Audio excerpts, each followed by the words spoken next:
नमस्कार दोस्तों, ocean network में आपका स्वागत।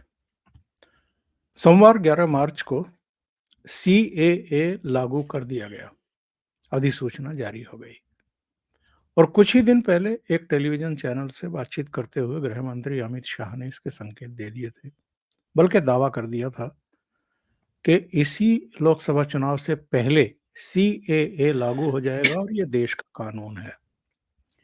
तो एक तो हम इस पर चर्चा करेंगे कि सीएए क्यों ज़रूरी था? कितना ज़रूरी था?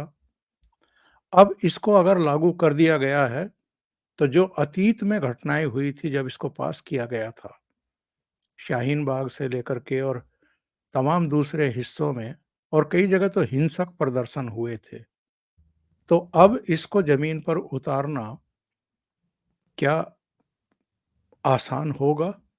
और जिनको राजनीति करनी है, जिनको झूठ बोलने हैं, जिनको लोगों को डराना है, उनके वोट हासिल करने हैं, क्या वो अपनी हरकतों से बाज आएँगे? दूसरे हम इस पर भी चर्चा करेंगे कि सीएए तो लागू हो गया। अब इसको इम्प्लीमेंट करना है ठीक तरीके से। इसके अलावा एनआरसी ये कितना ज़रूरी है? क्योंकि 2019 में ही गृह मंत्री अमित शाह साहब ने पार्लियामेंट के भीतर खड़े होकर के ये कहा था कि सीएए के बाद एनआरसी भी लागू किया जाएगा। सुन लेते हैं उन्होंने क्या कहा था। ओवैसी साहब ने अभी कहा कि एनआरसी का बैकग्राउंड बना रहे हैं। एनआरसी का कोई बैकग्राउंड बनाने की जरूरत नहीं है। हम इस पर बिल्कुल साफ है कि इस देश में एनआरसी होकर रहेगी।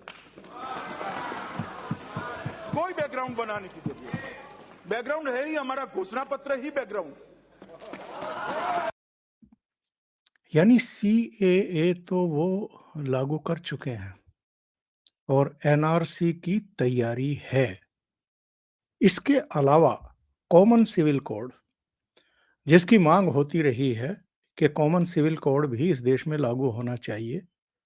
एक देश है तो एक ही कानून हो और प्रधानमंत्री ने हाल में ये कहा है कि जब तीसरी बार हम अ, ऑफिस में आएँगे, सत्ता संभालेंगे तो बड़े फैसले करेंगे। तो वो बड़े फैसले कौन से हैं?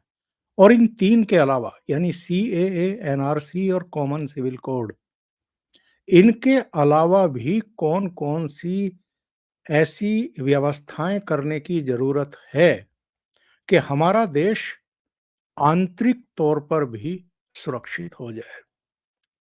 और इस महत्वपूर्ण मुद्दे पर चर्चा करने के लिए बहुत ही एक ख़ास चेहरा, आप बिल्कुल अपरिचित नहीं हैं, विजय सरदाना साहब, कानून के भी जानकार। तो उनको जोड़ लेते हैं और जोड़ करके इस चर्चा को आगे बढ़ाते हैं। विजय जी, बहुत स्वागत है आपका। नमस्कार। नमस्कार। विजय जी, सीएए लागू हो गया है। हालाँकि हमारी कुछ दिन पहले बातचीत हो रही थी, तो आपका कहना ये था कि लोकसभा चुनाव बिल्कुल सिर पर हैं और जिस तरह जब ये इसको पारित किया गया था और कुछ जगहों पर बवाल करने की कोशिशें हुई थी, राजनीति करने की कोशिशें हुई थी, ऐसे में हो सकता है कि सरकार जब दोबारा से ऑफ़िस में आए तब इसको लागू करे। लेकिन उसके खतरे थे, क्योंकि एक लोकसभा से, एक संसद से पारित अगर कोई कानून है, तो उसके लैप्स होने के शायद, मैं पक्के तौर पर नहीं कह सकता, लेकिन लैप्स होने के भी एक डर रहता है। 8 बार एक्सटेंशन इसको दिया गया था गवर्नमेंट के द्वारा। इसके नियम तय किए गए और अब इसको लागू कर दिया गया। तो ऐसे में इसको ज़मीन पर उतारना क्या आसान होगा? नंबर 2, जो खतरे तब हमें दिखाई दे रहे थे वो अभी भी हैं और अब तो लोकसभा चुनाव है, बयानबाजी शुरू हो चुकी है। ममता बनर्जी से लेकर के असदुद्दीन ओवैसी, अखिलेश यादव से लेकर के कांग्रेस तक सबने बयानबाजी करनी शुरू कर दी है। तो सबसे पहले तो हम ये जानना चाहेंगे कि साहब, ये कानून कितना ज़रूरी था? किस लिए ज़रूरी था? और इसके इम्पैक्ट क्या होने वाले हैं? ओंकार जी, सबसे पहले आपको और सभी साथियों दर्शकों को मेरा प्रणाम। जी, बहुत स्वागत है।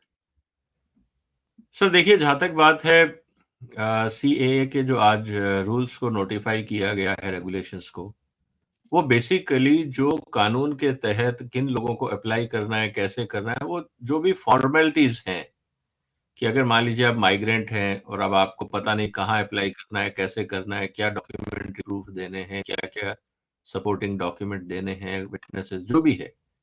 अब वो पूरी प्रक्रिया जो है रजिस्ट्रेशन की, वो इस नोटिफिकेशन से मतलब कि भारत सरकार ने क्लियर कर दी है कि किस स्थिति में कौन सा फॉर्म भरा जाए। तो ये तो था एक रेगुलेटरी एस्पेक्ट कि जो कानून बना वो कानून तब तक पालन नहीं हो सकता जब तक उसके सपोर्टेड रूल्स नहीं।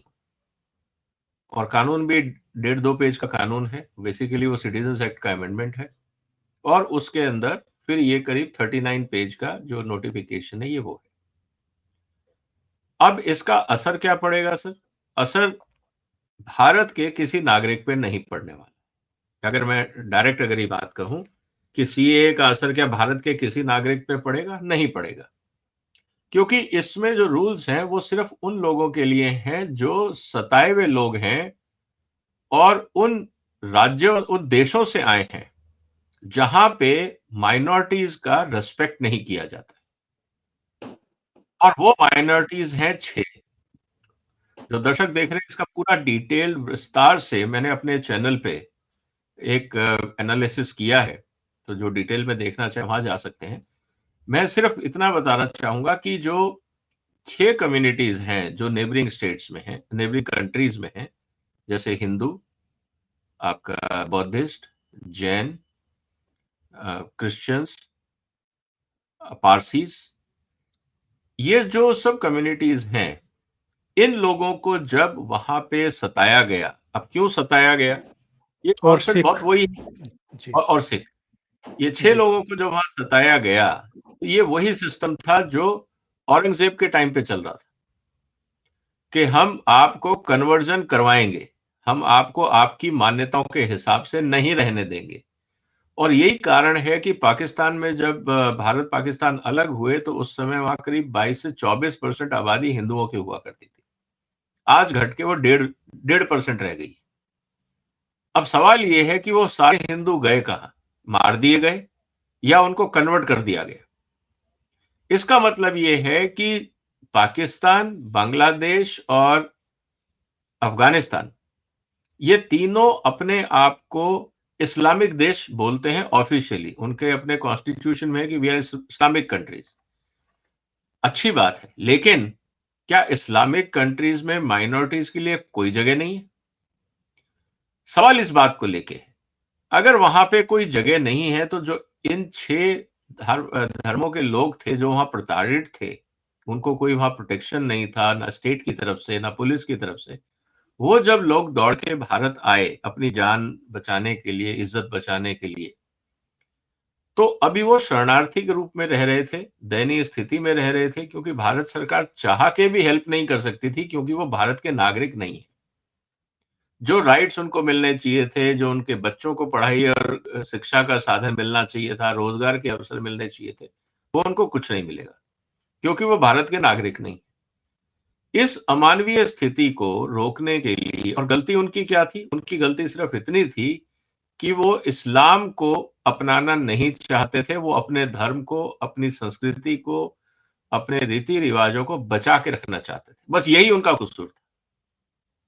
और इसकी को ये मिले कि उनको उनके घरों से उजाड़ दिया गया और वो शरणार्थी बन के भारत आ गए।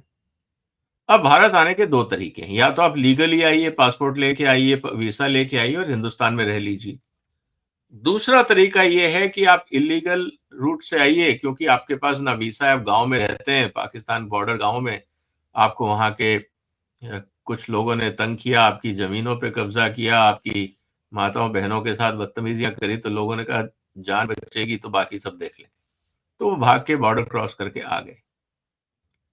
अब उनको ह्यूमैनिटेरियन बेसिस पे, इंसानियत के नाते भारत सरकार ने कहा चलिए अब हम इनका जब आ ही गए हैं, ये जाना नहीं चाहते हैं और वहां की सरकारों के पास इतनी क्षमता नहीं है कि वो इंसानियत के हिसाब से माइनॉरिटीज का ध्यान रखें, तो क्यों ना हम उनको एब्जॉर्ब कर लें और जो भी उनके फ्यूचर जनरेशन है उसके भले के लिए हम सोचें। इसीलिए ये सीएए का कानून आया। तो इसमें राजनीति का कोई जस्टिफिकेशन नहीं है। मुझे अभी तक ये बात समझ में नहीं आ रही है कि ऑपोजिशन किस बात का। भाई जो लोग सीएए को अपोज कर रहे हैं, मेरा सवाल उनसे ये है कि आप पहले जिन देशों से ये लोग माइग्रेट करके आए हैं वहां की सरकारों से सवाल तो करो कि तुम्हारे यहाँ पे माइनॉरिटी सुरक्षित क्यों नहीं है। बेसिक सवाल तो ये है। और ये लोग बेसिक सवाल नहीं करेंगे, ये अपनी ही सरकार के जो मानवीय काम है उसके खिलाफ झंडा उठा रहे हैं। इससे बड़ा इलॉजिकल जस्टिफिकेशन क्या हो सकता है, मुझे नहीं पता। तो इसीलिए सीए का भारत की जनता पे कोई असर नहीं पड़ने वाला है। सिर्फ जो परेशान लोग हैं और जो इन 6 संप्रदायों से हैं, उनको भारत सरकार की तरफ से एक सहायता का हाथ बढ़ाया गया है, ताकि उनके साथ जो हुआ वो तो उनकी किस्मत में जो बुरा लिखा था वो हो गया। कम से कम उनकी भविष्य में जो नई जनरेशन होगी, जो युवा है, जो बच्चे हैं, उनका भविष्य अच्छा हो जाए, इसका ये प्रयास है। और विजय जी, जो हमने अभी अमित शाह साहब का भाषण सुना था पार्लियामेंट में, और बल्कि एक छोटी सी और बाइट उनकी मेरे पास है, जो 2019 के लोकसभा चुनाव के प्रचार के दौरान उन्होंने मीडिया से बातचीत की थी, वो भी जरा सुन लेते हैं। पहले सीए भी आने जा रहा है, सीए भी आने के बाद एनआरसी आएगा, और एनआरसी सिर्फ बंगाल के लिए नहीं आएगा, पूरे देश के लिए आएगा। घुसपैठिया देश की समस्या है। बंगाल चूंकि बॉर्डर स्टेट है तो बंगाल के लिए ज्यादा एक्यूट समस्या है, परंतु पूरे देश की समस्या है। तो पहले सीए भी आएगा, सारे शरणार्थियों को नागरिकता दिया जाएगा, तो स्वाभाविक रूप से एनआरसी से उनको भय रखने की जरूरत।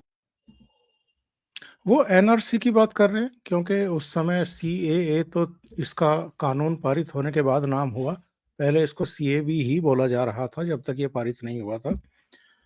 सीएए लागू करने के पीछे तो आपने बता दिया कि जो हमारे 3 पड़ोसी देशों में 6 अल्पसंख्यक वहां के हैं, उनको धार्मिक आधार पर जो प्रताड़ना की जा रही है, उनको कन्वर्ट किया जा रहा है, उनकी माँ बहन बेटियों की असमत पर हाथ डाला जा रहा है, उनको पूजा पद्धति से रोका जा रहा है, वो जो हिंदुस्तान लौटना चाहते हैं उनके लिए दरवाजे खोले गए हैं।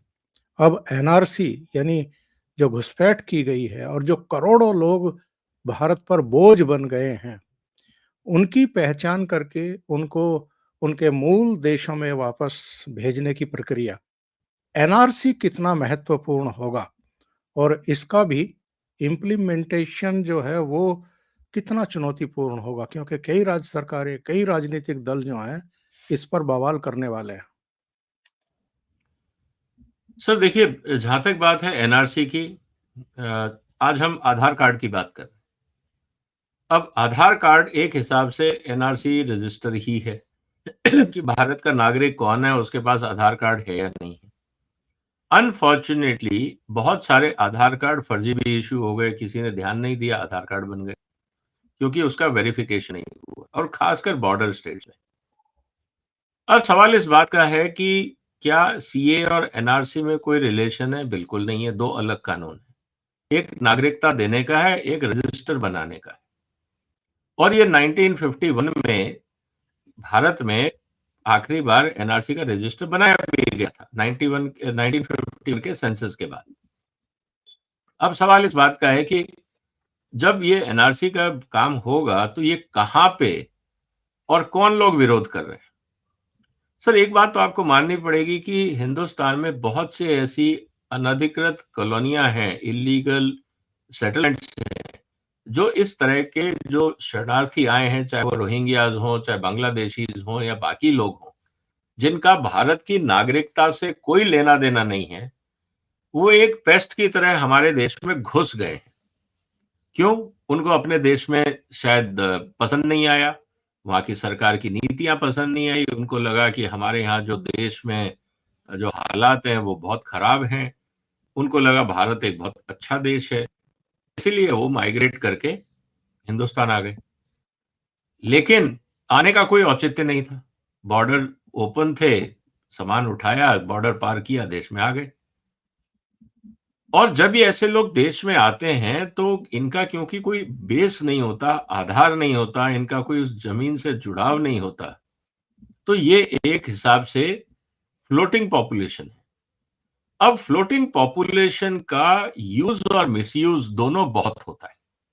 एक हिसाब से अगर आप ह्यूमन ट्रैफिकिंग की बात करते हैं तो ये एक हिसाब से सेल्फ डिक्लेयर्ड ह्यूमन ट्रैफिकिंग है कि मैं खुद ही अपने हिसाब से अपना गांव बस्ती छोड़ के दूसरी दुनिया में जा रहा हूं। जब ये लोग आते हैं तो अनफॉर्चुनेटली हिंदुस्तान का जो पॉलिटिकल सिस्टम है, वोट बैंक की जो राजनीति है, अब आपको वोट चाहिए। अब आप वोट के लिए आपको इंसान चाहिए। मशीन तो वोट देगी नहीं, पेड़ पौधे जानवर वोट देंगे नहीं, तो आपको इंसान चाहिए। अब इस तरह के जो माइग्रेंट वर्कर्स आते हैं या इस तरह के जो लोग आते हैं, मान लीजिए कि एक कॉन्स्टिट्यूंसी में 10 या 20,000 वोट है सपोज, आपने वहां पे 1,000-2,000 लोगों को और बैठा दिया। अब 2,000 आदमी जो आया है बाहर से, उसका कोई लगाव नहीं है, उसको सिर्फ इतना पता है कि ये जो नेता मेरे सामने खड़ा है ये मेरा प्रोटेक्टर है, चाहे वो माफिया हो, चाहे वो गुंडा हो, चाहे वो कोई भी हो, किसी भी वर्दी में हो। उसको ये लगता है कि ये आदमी मेरे को यहाँ पे रहने के लिए, शरण के लिए जगह देगा, तो मुझे जो ये कहेगा वो करना चाहिए। और इस हिसाब से ऐसे लोगों को लोकल पॉलिटिकल लेवल पे इस्तेमाल किया जाता है फॉर वोट बैंक पॉलिटिक्स। अब उनका आधार कार्ड बन गया, उनका वोटर कार्ड बन गया, वो एलिजिबल हो गए। अब वेरीफाई कौन करेगा? Local administration. Local administration local नेताओं के कब्जे में होते हैं। तो एक मिली भगत से इस तरह का काम हुआ। समस्या ये हो जाती है कि जब ये लोग सिस्टम में पॉलिटिकल पावर के साथ क्लोज हो जाते हैं तो फिर इनको लगता है कि इनके पास लाइसेंस है अराजकता करने का, क्योंकि इनके पास कोई स्किल सेट तो होता नहीं, ना कोई इनको कुछ खोने की चिंता है। जब आए थे तो कुछ लेके क्या आए थे? खाली हाथ आए थे। यहां जो भी इनको मिलता है वो अगेंस्ट इनकी सर्विसेज के मिलता है। तो इसीलिए जो नेता लोग इस तरह के एनआरसी का या सीए का विरोध कर रहे हैं, उनको ये पता है कि जो उनका इलीगल वोट बैंक है वो घट जाएगा, उनकी नौकरी खतरे में। उनको सीए या एनआरसी के जो माइग्रेंट्स हैं उनसे कोई लेना देना नहीं। ये कहीं कोई उनके भले के लिए नहीं सोच रहे। इनको जो विरोध कर रहे हैं, इनकी जिंदगी में सिर्फ एक ही मकसद है कि मेरा वोट बैंक चाहे लीगल है या इलीगल है, मेरी कुर्सी बचाने के लिए ये जो इलीगल वोट बैंक है ये बहुत हेल्पफुल है। और कारण भी इसलिए है कि सर अगर आपका 1,000 वोट भी है तो 2,000 का नुकसान करता है। अगर 1,000 वोट आपके फेवर में गए तो जो अपोजिशन पार्टी को जो 1,000 वोट मिले ये उसको नलीफाई कर देता है। तो एक गलत वोट की कीमत 2 वोटों को नुकसान पहुंचाना होती। तो इसीलिए इन लोगों की यूटिलिटी बढ़ जाती है। और जो राजनेता अपने यहाँ पे वोट बैंक पॉलिटिक्स करते हैं, उनको समाज से मतलब नहीं है, देश से मतलब नहीं है, उनको सिर्फ अपनी ओछी राजनीति करनी है, वो हमेशा आपको ऐसे लोगों के साथ में खड़े हुए दिखेंगे। उनका और कोई एजेंडा है ही नहीं।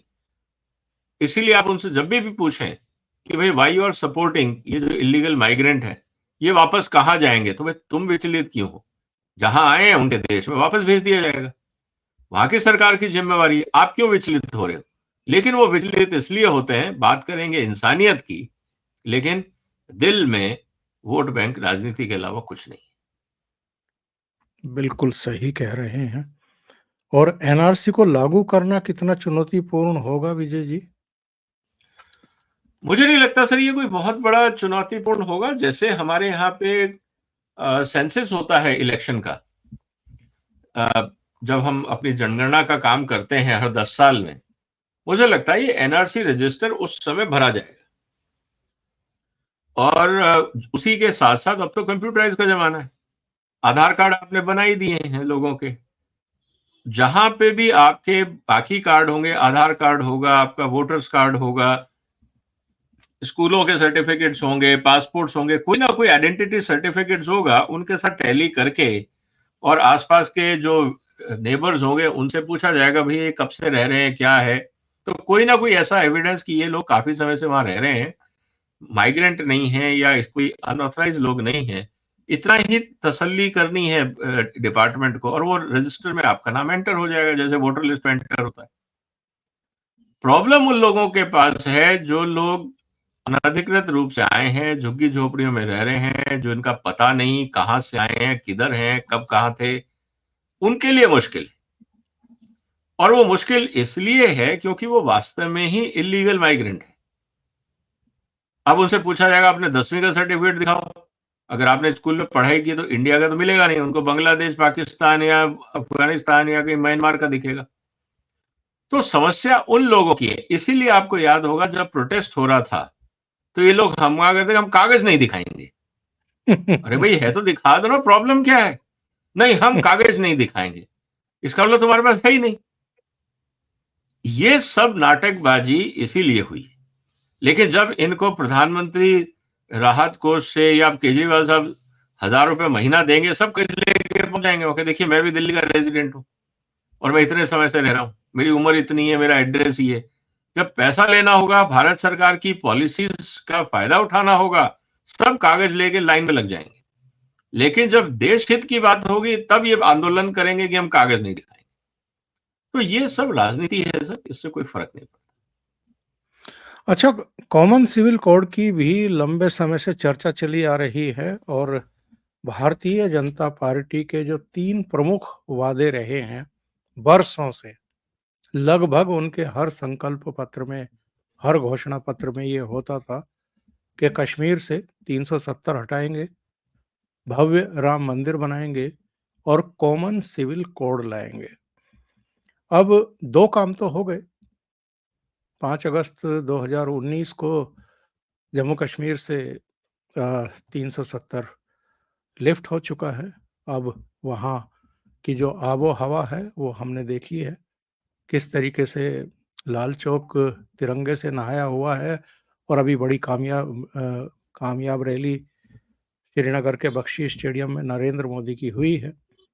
तीसरा जो इनका वादा है कॉमन सिविल कोड, एक तो ये कितना महत्वपूर्ण है और क्या आपको लगता है कि जब इनकी तीसरी गवर्नमेंट होगी तब हम इसको भी धरातल पर उतरते हुए देखेंगे, लागू होते हुए देखेंगे? सर ये बहुत ही महत्वपूर्ण है।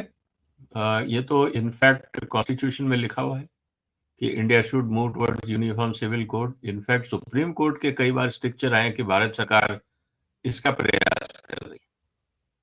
हम इतनी डाइवर्सिफाइड सोसाइटी हैं, लेकिन हिंदुस्तान का संविधान एक है, तो जब तक सभी लोगों को बराबर का अधिकार नहीं मिलेगा तो सोशल जस्टिस कैसे होगा?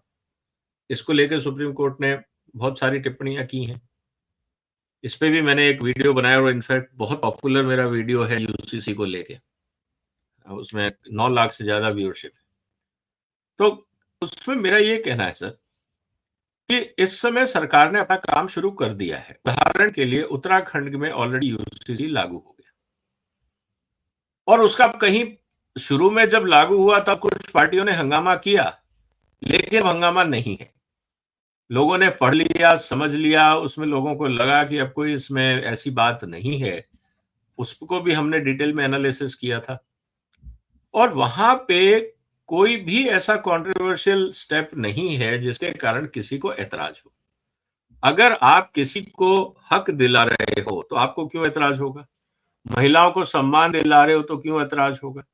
अब आप 4 शादियों की बात कर रहे हो, अगर वहां कहा जाता है कि नहीं आप एक ही करेंगे जब तक आपका स्पाउस जिंदा है, आपने ऑफिशियली तलाक नहीं लिया तब तक आप दूसरी नहीं करेंगे, इससे जो सामाजिक न्याय की स्थिति होती है उसमें क्या बुराई है? आप बाकी जो कुरीतियां हैं उसको खत्म कर रहे हैं। तो और खासकर जो यूसीसी है उससे महिलाओं की जो सामाजिक और आर्थिक स्थिति है उसमें बहुत ज्यादा बदलाव आएगा और पॉजिटिव चेंज आएगा। तो मुझे नहीं लगता कि जो भी लोग विरोध कर रहे हैं क्या वो महिला शक्ति या महिला सम्मान के खिलाफ है? क्या उसमें ऐसा गलत है? जस्ट बिकॉज कि आपको 1400 साल पहले अगर अरब के किसी रेगिस्तान में किसी कले ने कोई गाइडलाइंस दे दी, आप उसको मॉडर्न में भी वही अपनाओगे, जबकि सऊदी अरेबिया ने सब बदल दिया। जो ओरिजिन है वो बदल रहे हैं, लेकिन जो फॉलोअर है वो नहीं बदल रहे। ये तो बड़ी ऑड सिचुएशन हो रही है। तो इसीलिए मुझे लगता है सर कि ये आने वाले समय में जब चुनाव आए खत्म होंगे, नई सरकार आएगी और अगर बीजेपी की सरकार आती है, तो मुझे लगता है कि तब तक जो बाकी राज्य सरकारें हैं, उनके पास उत्तराखंड का जो ड्राफ्ट प्रपोजल है वो मिल जाएगा। उसमें जो कमियां हैं उस पे काफी मंथन चिंतन हो जाएगा। उन बातों को ध्यान में रख के एक ड्राफ्ट यूसीसी कानून संसद में पेश किया जा सकता है। उसको एक सदन में आप छोड़ दीजिए डिस्कशन के लिए, अगले सदन पास कर दीजिए।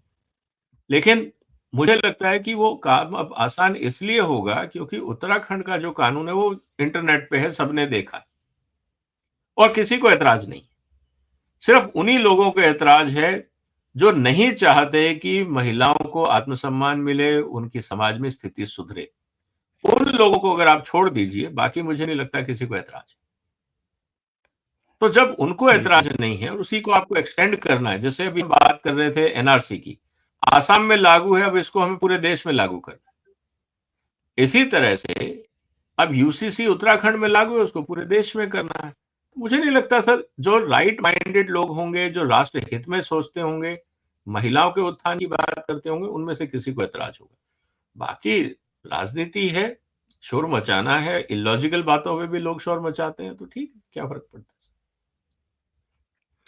इसके अलावा भी जब तीसरी बार ऑफिस में आएंगे प्रधानमंत्री के तौर पर नरेंद्र मोदी, तो मुझे लगता है कि उनके सामने और बहुत सारी समस्याएं हैं। उन्होंने 2014 के बाद से लगातार सुधारों की प्रक्रिया अपनाई है। उसके नतीजे भी हम और आप देख रहे हैं, देश देख रहा है, दुनिया देख रही है। लेकिन आपकी दृष्टि में ये पुलिस सुधार, प्रशासनिक सुधार, न्यायिक सुधार, चुनाव सुधार, ये सब कब होंगे? सर ये एक सतत प्रक्रिया है। मुझे लगता है जैसे जैसे डिजिटाइजेशन आएगा, देखिए सबसे इंपॉर्टेंट हम सुधार की बात क्या करते हैं, हम सुधार की बात तब करते हैं जब सिस्टम या तो ओपेक हो, ट्रांसपेरेंट नहीं हो, मनमर्जियां चलती हो, टाइमलाइन का रेस्पेक्ट नहीं होता हो, डिस्क्रिशनरी पावर बहुत ज्यादा हो, तभी तो सिस्टम खराब होता है। जब आप सब कुछ ऑनलाइन कर रहे हो डिजिटल इंडिया के माध्यम से, तो सर आपको फॉर्म भरना है। अब आप एमएलए हो, एमपी हो, आम आदमी हो, फॉर्म सबका सेम है, वेबसाइट सबकी सेम है।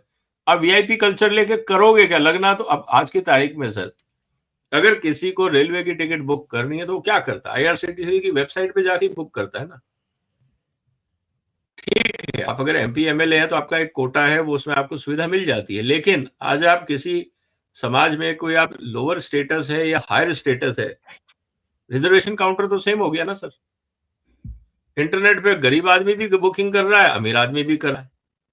तो जो डिस्क्रिमिनेशन था वो खत्म हो गया। टेक्नोलॉजी ने ये बहुत पावरफुल सिस्टम क्रिएट कर दिया। इसी तरह से जैसे जैसे सिस्टम्स और जो हमारी स्कीम्स हैं, पॉलिसीज हैं, या जो भी एनफोर्समेंट इश्यूज हैं गवर्नेंस में, जैसे जैसे वो डिजिटाइज होगा, सबको लाइन में आना पड़ेगा। जीएसटी का एग्जांपल हमारे सामने, पहले आप सीए हायर करते, ये करते, मैनिपुलेशन होता, सब होता, अब सब बराबर हो गया। तो क्या होगा सर कि एक तो मोदी जी का पूरा प्रयास होगा, जो मुझे लगता है कि जितनी भी सर्विसेज है सबको डिजिटाइज कर दो, ह्यूमन इंटरफेस खत्म कर दो जहां तक हो सके। कोर्ट्स में भी कर दिया, आपको जाने की जरूरत ही नहीं है, आप ऑनलाइन बैठ के आर्ग्यूमेंट करिए, आप ऑनलाइन पेपर सबमिट करिए। जब कोर्ट जैसा काम, जहां पे इतना इंटेलेक्चुअल वर्क है, डिस्कशंस है, आर्ग्यूमेंट्स हैं, जब वो काम ऑनलाइन हो सकता है तो बाकी तो सब उससे छोटे ही, वो भी ऑनलाइन हो जाएंगे। तो एक तो प्रयास मुझे लगता है कि मोदी जी का ये रहेगा। दूसरा जो सबसे इंपॉर्टेंट चीज है, जो आज भी इस देश के लिए चिंता की बात है, वो एम्प्लॉयमेंट। और हिंदुस्तान में अनएम्प्लॉयमेंट, करप्शन, और ये दोनों मिलके फिर आपके प्रॉब्लम आती है इन्फ्लेशन को लेके, क्योंकि आपके सिस्टम काम नहीं कर रहे हैं, बाकी चीजें काम नहीं कर रही हैं, इंस्पेक्टर राज है, तो आपकी जो प्रोडक्शन की रफ्तार बढ़नी चाहिए वो बढ़ नहीं पाती, तो इन्फ्लेशनरी प्रेशर आता है। मोदी जी को दो ही काम तीसरे टेन्योर में अगर फोकस लेके करेंगे तो उनके बाकी एजेंडा सब अपने आप पूरे हो जाएंगे। एक है ग्राउंड लेवल करप्शन, और जो दूसरा सबसे बड़ा मुद्दा आ जाता है घूम फिर के, वो है आपका इंस्पेक्टर राज, और इसके कारण क्वालिटी तो इंप्रूव होती नहीं, करप्शन इंप्रूव हो जाती है। तो ये चीजें हैं जिनको अगर मोदी जी कर पाए तो मुझे लगता है बाकी आज जो समाज जिस तेजी से बदल रहा है उसको पॉलिटिकल इतना इंटरेस्ट नहीं है जितना उसको रिजल्ट चाहिए। और अगर मोदी सरकार ने अच्छे रिजल्ट दिए तो जनता उनके हर कड़े फैसले में उनका साथ देगी। डीमोनेटाइजेशन जैसा कड़ा फैसला लोग क्यों बर्दाश्त कर गए? क्योंकि उनको लगा कि यार जैसा भी है चलो ठीक है, हम दुखी हैं, लेकिन कहीं ना कहीं देश में सुधार हो रहा है। तो वो जो कंफर्ट था आम आदमी के पास, उसने मोदी जी को कड़े फैसले लेने के लिए, जिसे मैं कहता हूं एम्पावर कर दिया कि आप कड़े फैसले लीजिए, अगर उसमें रिजल्ट मिलता है आम आदमी के हित में तो हम आपके साथ हैं। तो थर्ड टेन्योर में भी जो बचे हुए काम हैं, ग्राउंड लेवल का करप्शन, बाकी जो प्रॉब्लम्स हैं उनको अगर आप एड्रेस कर देंगे और डिजिटाइज इंडिया को फॉलो करेंगे, पुश करेंगे, और साथ ही साथ एजुकेशन सिस्टम में सेंसिबल रिफॉर्म, ये खाना पूरी वाले रिफॉर्म नहीं कि हमने एक एजुकेशन पॉलिसी बना दी, ये कर दिया, उससे कुछ नहीं होगा। आपको मानसिकता बदलनी होगी, और उसका प्रयास अगर थर्ड टेन्योर में हो जाता है तो जो 2047 में विकसित भारत की हम बात कर रहे हैं वो सब सपने पूरे हो जाएंगे। बहुत बहुत धन्यवाद विजय सरदाना साहब। बहुत ही महत्वपूर्ण मुद्दे पर चर्चा करने के लिए आपने ओशियन नेटवर्क के लिए समय निकाला। और दर्शकों से निवेदन है, आपको अगर इस विषय पर यह चर्चा अच्छी लगी है तो लाइक ज़रूर करें, कमेंट करें, अपनी राय ज़रूर दें और वीडियो को शेयर भी करें। अभी तक अगर आपने ये चैनल सब्सक्राइब नहीं किया है तो ज़रूर सब्सक्राइब कर लें। और विजय सरदाना साहब का चैनल तो आप जानते ही हैं, विजय सरदाना इनसाइट्स, उस पर भी जाएं, उसको भी सब्सक्राइब करें। जुड़ने के लिए बहुत बहुत धन्यवाद। नमस्कार। नमस्कार सर, वंदे मातरम। वंदे मातरम।